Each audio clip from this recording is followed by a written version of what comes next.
보더콜리가 삽살개를 주시하는 모습 보이시죠? 각각 다른 가정의 반려견들이 도그워킹에 나섰습니다. 먼저 설명 없이 영상을 보여드릴게요. 이 영상에서 눈길을 끄는 점을 적어보세요. 특히 보더콜리와 삽살개 행동에 주목해주세요.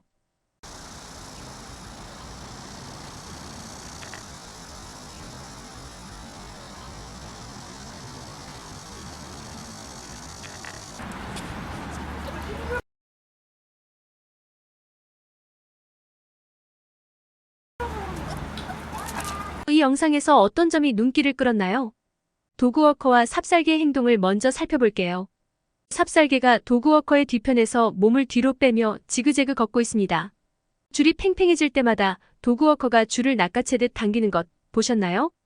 도그워커가 줄을 당길 때마다 삽살개가 경직되는 것이 보이시나요? 어떤 상황으로 보이나요? 삽살개가 이 도그워커와의 산책을 즐기고 있나요? 삽살개가 도그워커에게 비협조적이라고 생각하세요?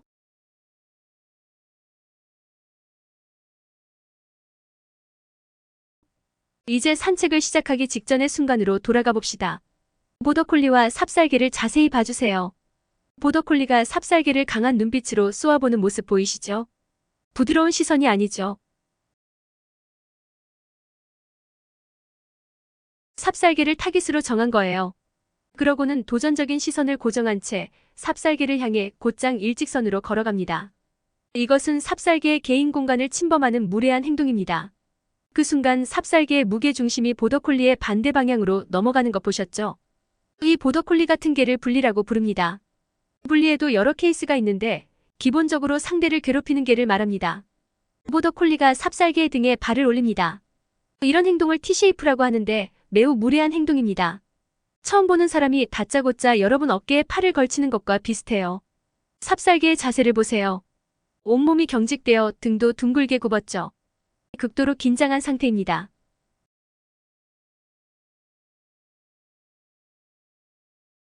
코끝부터 꼬리끝까지 삽살개가 온몸으로 어떤 말을 하는지 잘 보세요. 개의 언어를 모르고 보더라도 당황함, 혐오감, 불쾌감이 느껴지죠. 무례할 의도가 아니었다고 해도 상대방이 싫다고 하면 일반적으로 미안해하고 물러섭니다. 그러나 영상의 보더콜리는 반대로 행동합니다. 시선을 고정하고 계속 삽살개를 매섭게 노려봅니다. 귀와 꼬리를 깃발처럼 세우고 계속 삽살개를 밀어붙이죠. 반면 삽살개는 보더콜리와 눈을 마주치지 않으려 피하며 최대한 멀리 떨어지려고 애를 씁니다. 그래도 보더콜리가 존중하지 않자 결국 삽살개가 보더콜리에게 경고합니다. 개의 언어를 모르는 분은 삽살개가 보더콜리를 물려다가 실패한 것으로 오해하실 수 있는데 그렇지 않습니다. 이것을 에어 스냅핑이라고 합니다.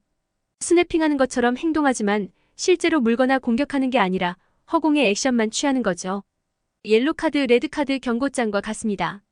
너 그만해라고 경고하는 거죠. 여러분도 손으로 허공을 휘저으며 같은 행동을 할 때 있잖아요. 삽살개가 고통을 호소하는데도 아랑곳 없이 보더콜리의 행동은 수위가 높아집니다. 삽살개는 줄에 매여 있으니 벗어날 길이 없죠. 흔히 개가 짖지 않으면 착하다, 으르렁거리거나 짖으면 사납다고 오해하시는데 이 경우를 보세요. 소리 없이 무례한 빌런 많아요. 인상 쓰고 소리 지르는 피해자도 많습니다. 그 상태로 도그워커는 개들과 함께 걷기 시작합니다. 삽살개는 보더콜리와 거리를 유지하려고 애를 쓰는 건데요. 도그워커가 줄을 잡아채며 삽살개를 꾸짖습니다. 개가 비협조적이라고 생각한 걸까요? 줄이 당겨질 수밖에 없는 정당한 이유가 있는데 말이죠. 삽살개는 보더콜리와 마주치지 않으려 고개와 몸을 돌리며 보더콜리의 반대편으로 피합니다. 보더콜리는 그런 삽살개를 의도적으로 끊임없이 스토킹합니다. 산책하는 줄이 계속 꼬이는 이유죠.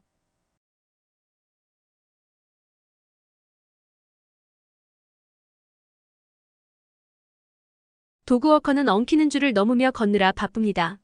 삽살개가 줄을 당기며 잘 따라오지 않는다고 생각했는지 도그워커는 더 심하게 줄을 당깁니다. 삽살개에게 또 다른 난관인 셈이죠. 이런 상황이 반복되면 삽살개는 도그워커와 함께 걷고 싶지 않겠죠. 삽살개는 도그워커에 대한 신뢰를 잃습니다. 더 큰 문제는 이것이 두 개 모두에게 부정적인 영향을 미친다는 사실입니다. 유사한 상황이 반복되면 보더콜리의 경우 다른 개를 괴롭히는 성향이 강화될 수 있습니다. 이 행동은 다른 보상이 주어지지 않아도 그 자체로 보더콜리에게 보상이 됩니다. Self-reinforcing. 삽살개는 짖거나 달려드는 행동을 할 가능성이 커질 수 있어요.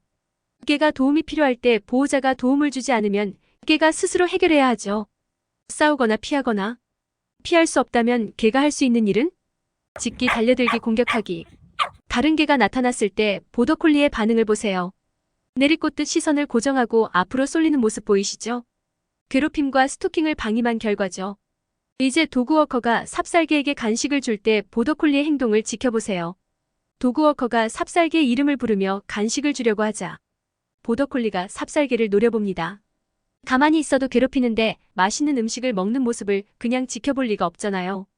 도그워커는 삽살개에게 반복해서 앉으라고 명령하지만 삽살개가 마음 편히 앉을 수 있는 상황이 아니죠. 도그워커와 보더콜리 사이에서 이러지도 저러지도 못하는 난처한 상황.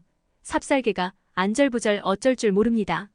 노려보는 것으로는 성에 차지 않았는지 보더콜리가 도그워커와 삽살개 사이를 몸으로 개입해서 분리합니다. 이것이 블로킹입니다. 삽살개는 보더콜리를 자극하지 않으려고 안간힘을 씁니다. 있는 힘껏 줄을 당겨서 거리를 띄우고 자세를 틀어서 마주보지 않으려고 하죠. 시선을 돌리고 입술을 핥고 눈을 깜빡이고 헐떡이고 나 자신과 상대를 진정시키기 위한 카밍 시그널, 스트레스 시그널, 거리 요청입니다. 진정해, 난 너와 싸울 의도가 없어. 어떻게 하면 좋아? 괴로워 죽겠어. 줄을 잡고 반려견과 걷는다고 산책이 아닙니다. 산책은 데이트예요. 어떤 데이트냐에 따라 반려견은 심신건강한 아이가 될 수도 나쁜 습관을 몸에 익힌 악당이 될 수도 있습니다. 반려견의 주변 친구도 살펴보시고요. 반려견의 행동에는 항상 이유가 있습니다. 개가 내 생각대로 움직이지 않는다고 강요하거나 밀어붙이지 말고 내가 미처 헤아리지 못한 사실이 있지 않은지 마인드풀하게 바라보세요. 오늘도 폴랑폴랑하세요.